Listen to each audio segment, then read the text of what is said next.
Kā iesniegt pieteikumu iepirkumam? Dodaties uz sadaļu biznesā, tad uz sadaļu iepirkumi. Sadaļā iepirkumi jūs redzat visus aktuālos iepirkumus. Kreisajā pusē ir filtrs, pēc kura jūs varat filtrēt tev interesējušos iepirkumus. Kad esat atraduši iepirkumu, kuram vēlaties pieteikties, spiežat pogu apskatīt. Apskatot iepirkumu, parādās visa informācija par iepirkumu. Ja jums neparādās poga iesniegt pieteikumu, jums ir jādodās uz sadaļu līgumi, kur jānoslēdz vairumtirdzniecības līgums. Kā to izdarīt, varat skatīt sadaļu, kā noslēgt līgumu. Ja vēlaties iesniegt pieteikumu, spiežat pogu iesniegt pieteikumu. Jums atvers konkrētais iepirkums. Šeit ir redzama visa informācija par iepirkumu. Sadaļā ražotāju komentārs jūs varat ierakstīt kādu komentāru, ja vēlaties norādīt to iepirkuma izsludinātājiem. Ja vēlaties norādīt savu piedāvājumu termiņu, tad jūs to varat izdarīt šeit, ievedot sākuma datumu un beigu datumu. Ja iepirkuma izsludinātājs nebūs akceptējis jūsu pieteikumu līdz konkrētajam datumam, jūsu piedāvājums tiks automātiski atcelts. Šeit ievadiet savu galvenās noliktavas adresi. Pēc šīs adreses tiek rēķināts piegādes rādījus. Sadaļā kvalitātes zīmes jūs varat redzēt, kādas kvalitātes zīmes tiek pieprasītas šajā iepirkumā. Kad viss šeit ir savadīts, spiežiet pogu nākošais solis.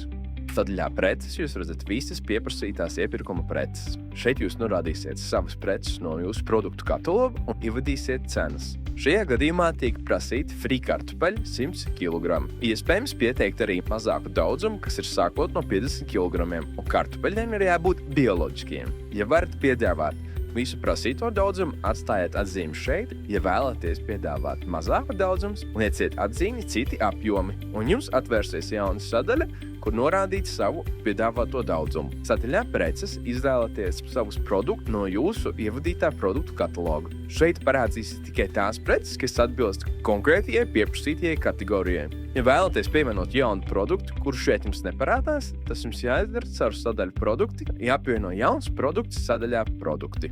Ja jūsu produktam ir kādas kvalitātes zīmes, tās jūs redzēsiet klāt, šeit iekavās. Ja kādam no jūsu produktiem neparādās kāda kvalitātes zīme, jums jādodās uz sadaļu kvalitātes zīmes un jāsavieno konkrētie produkti ar konkrēto kvalitātes zīmi. Ja tomēr kvalitātes zīme sadaļā neparādās, jūsu kvalitātes zīme jūs varat pievienot produktu pēc kvalitātes zīmes un sadaļā pamatinformācija pievienot klāt šī produkta certifikātu.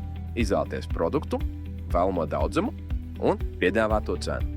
Tieši tāpat izdariet arī nākošajam produktam.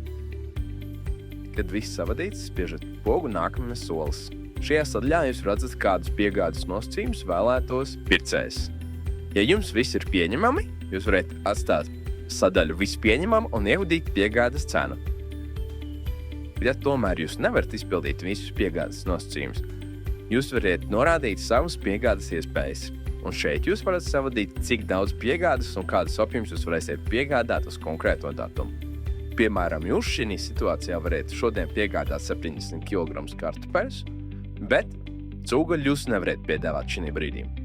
Tad jūs ievadiet visu pārējo, ka jūs no šodienas varat piedāvāt. Un pieliekat klāt papildus piegādi. Šeit jums parādās visi neizņemtie produkti. Jums ir palikuši 300 kg cūgaļas. Norādat, ka to jūs varēsiet piedāvāt nākošu mēnesi un arī beigu datumu un ieliekat arī cenu šeit.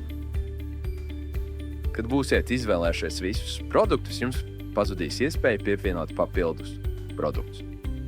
Kad viss ir gatavs, spiežat pogu nākošais solis. Sadaļā līguma nosacījumi jūs varat iepazīties ar pircēja piedāvātajiem līguma nosacījumiem. Ja viss jums apmierina, spiežat pogu iesniegt.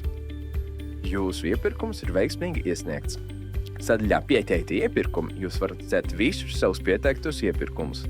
Pie sadaļām darbības jūs varat labot savu pieteikumu, atsaukt savu pieteikumu, nosūtīt ziņu pircējam vai apskatīt iepirkumu.